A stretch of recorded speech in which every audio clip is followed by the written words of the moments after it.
کراچی میں super high وے جمالی پل پر تیز رفتار ٹرک نے موٹر سائیکل اور راہگیروں کو کچل ڈالا۔ موٹر سائیکل سوار دونوں زخمی، دوران علاج دم توڑ گئے۔ مزید جانیں گے ڈان نیوز کے نمائندے محمد بلال سے۔ بلال، کیا تفصیلات ہیں اس حادثے کی؟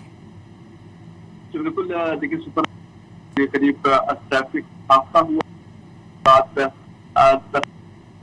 منتقل کیے گئے کی وجوہات سے معلوم کی گئی۔